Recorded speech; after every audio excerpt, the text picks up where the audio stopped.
Hello everyone, my name is Komang Mareta Erlinda Ceheni. Everyone call me Mareta. I'm a student from Universitas Pendidikan Ganesha, di mana saat ini saya mengambil program studi Pendidikan Bahasa dan Sastra Indonesia. Jadi saya juga merupakan mahasiswa dari Fakultas Bahasa dan Seni. So in this video I want to explain about semantik dalam tataran linguistik umum. Okay, first I want to explain what is semantik. Jadi semantik itu merupakan suatu komponen dalam tata bahasa di mana komponen lainnya itu seperti sintaksis dan fonologi. Jadi semantik ini itu sangat penting untuk mengetahui makna dalam suatu kalimat. Lalu ada pula pengertian semantik menurut pandangan Ferdinand de Saussure. Jadi semantik itu merupakan pengertian atau konsep yang dimiliki atau terdapat pada tata bahasa. Nah, jadi karena bahasa itu digunakan dalam kegiatan atau aktivitas atau keperluan yang berbeda-beda dalam lingkungan atau kehidupan bermasyarakat, jadi makna ini juga bermacam-macam jenisnya. Seperti yang pertama yaitu makna leksikal, di mana makna leksikal ini merupakan makna yang dimiliki atau ada pada leksem meski tanpa adanya konteks. Jadi ketika kita mendengar kalimat tersebut, walaupun tidak ada konteks atau situasi tertentu, kita sudah tahu apa arti dari kalimat tersebut. Oke, jadi karena aku itu merupakan salah satu pasukan dari Gen Z, jadi ada beberapa kalimat leksikal nih yang ternyata sering digunakan oleh Gen Z. Apa sih kalimat itu, apa aja sih? Oke, sekarang aku kasih tahu 3 contoh kalimat yang sering digunakan oleh Gen Z, yang dimana 3 kalimat itu ternyata merupakan salah satu kalimat yang termasuk dalam makna leksikal. So, ini dia penjelasannya.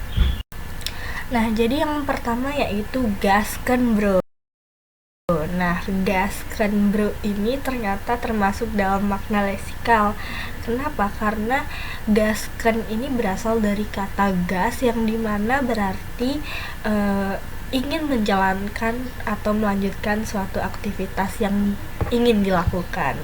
Jadi gasken ini merujuk langsung pada tindakan melanjutkan sesuatu tanpa membawa makna kiasan atau metafora yang kompleks, sehingga gasken ini itu merupakan makna yang sebenarnya dan termasuk dalam makna leksikal. Lalu yang kedua juga ada healing dulu biar pikiran fresh. Nah, jadi kata healing berarti proses penyembuhan, atau kalau menurut aku sih kalau misalnya kita lagi stres nih, pasti kita tuh pengen healing. Nah, jadi healing itu merupakan proses penyembuhan agar kita itu tidak stres lagi. Jadi kenapa sih healing ini termasuk dalam makna leksikal? Karena kata healing dipakai dalam arti yang harifah sebagai upaya pemulihan kondisi mental atau emosional, sehingga dia termasuk dalam makna leksikal karena dia itu tidak ada tambahan-tambahan seperti metafora. Jadi ya udah, healing itu udah kayak termasuk makna leksikal atau makna yang sebenarnya, nggak ada tambahan lainnya. Lalu yang ketiga yaitu anjay, estetik banget ini foto. Jadi kata estetik ini berarti suatu yang berkaitan dengan keindahan atau keunikan. Nah, sorry aku lagi pilek jadi agak bengek gitu ya suaranya. Aku itu baru sembuh guys. Oke, skip. Nah, jadi kata estetik ini termasuk dalam makna leksikal karena digunakan dalam arti yang sebenarnya untuk menunjukkan suatu keindahan atau suatu yang unik atau yang seni-seni gitu. Nah, ketiga kalimat tersebut merupakan kalimat-kalimat yang sedang tren karena digunakan oleh Gen Z, terutama aku juga menggunakan 3 kalimat tersebut, dan ternyata 3 kalimat tersebut termasuk juga ya dalam makna leksikal. Aku juga baru tahu setelah aku baca-baca. Yang kedua itu merupakan makna gramatikal. Sebelumnya aku akan menunjukkan sebuah chat yang dimana dalam chat tersebut itu menggunakan makna gramatikal. Ini dia.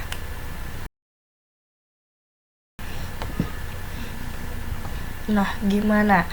Kalian udah baca kan chat tersebut? Nah, jadi dalam chat tersebut itu terdapat kalimat aku berbaju. Nah, aku berbaju itu apa sih artinya? Nah, jadi dalam makna gramatikal ini berbeda dengan makna leksikal, di mana makna gramatikal ini baru ada ketika sudah terjadi proses gramatikal seperti afiksasi, komposisi, reduplikasi, dan lain-lainnya. Contohnya seperti kalimat yang tadi aku katakan atau yang sudah ada di chat sebelumnya. Jadi kata dasar baju dalam proses afiksasi prefix bar melahirkan kata gramatikal mengenakan atau memakai baju. Jadi pada kalimat tersebut itu bermakna sebagai seseorang yang sedang menggunakan atau sedang memakai atau mengenakan baju, seperti itu. Nah, yang terakhir yaitu makna kontekstual, di mana makna kontekstual ini adalah makna sebuah leksem atau kata yang berada di dalam suatu konteks.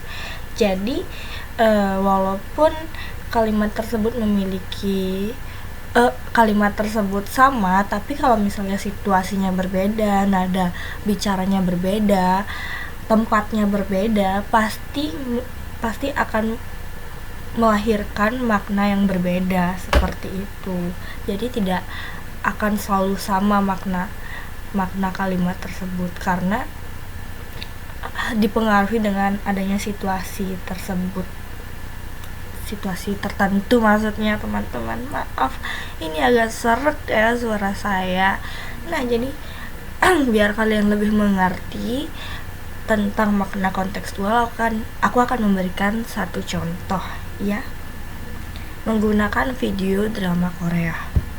저기 행여나 인턴 잘리고 재취업 안 돼도 내가 당신 책임질 수 있다. Nah, jadi kalian udah nonton kan video drama Korea yang udah aku tayangin sebelumnya. Jadi di sana itu Kim So Hyun atau si laki-laki itu berkata I can take care of you, yang dimana artinya itu aku bisa menjagamu. Nah, aku bisa menjagamu, kalimat tersebut itu ternyata termasuk dalam kalimat atau makna kontekstual. Kenapa demikian? Karena ada 3 konteks nih. Yang pertama itu konteks romantis, yang kedua persahabatan, dan yang ketiga keluarga. Jadi kalimat tersebut itu bisa dikatakan di 3 konteks tersebut. Yang pertama itu konteks romantis, aku bisa menjagamu, itu berarti seseorang yang sangat mencintai wanita atau laki-laki tersebut, sehingga dia itu ingin melindungi dan merawat orang tersebut dalam hubungan yang romantis. Lalu yang kedua yaitu dalam konteks persahabatan, yang dimana aku bisa menjagamu itu bermakna sebagai menawarkan dukungan sebagai teman yang peduli satu sama lain. Dan yang terakhir yaitu dalam konteks keluarga, yang dimana aku bisa menjagamu itu berarti memberikan rasa aman sebagai salah satu anggota keluarga. Semisalnya kakak kita itu berkata aku bisa menjagamu, itu berarti kakak kita itu sangat ingin memberikan keamanan bagi seorang adiknya, seperti itu. Nah, jadi gimana nih penjelasan dari ketiga jenis makna tersebut, semantik tersebut? Yang pertama itu kan aku sudah menjelaskan mengenai leksikal, yang kedua gramatikal, dan yang terakhir itu kontekstual. Dimana penjelasan tersebut itu aku mencari contoh dalam kehidupan nyata. Seperti tadi leksikal itu aku memberi contoh menggunakan kalimat-kalimat yang sering digunakan oleh Gen Z. Lalu yang kedua gramatikal itu aku menggunakan contoh kalimat pada sebuah chat atau teks yang diberikan oleh seorang teman saya. Lalu yang terakhir itu adalah kontekstual, yang dimana aku memberikan contoh melalui drama Korea agar kalian semua mengerti apa yang aku katakan. Nah, semoga penjelasan ketiga jenis makna tersebut dapat kalian pahami, dan semoga kalian makin semangat ya untuk mempelajari mengenai semantik dan jenis-jenis makna lainnya. Semoga liburan kalian menyenangkan ya. Aku Mareta, aku mengucapkan terima kasih banyak karena kalian sudah menonton video ini sampai habis. Semoga kalian terhibur dengan video saya, dan semoga saya bisa cepat sembuh ya guys. Mohon doanya, dan selamat tahun baru semuanya. Dadah.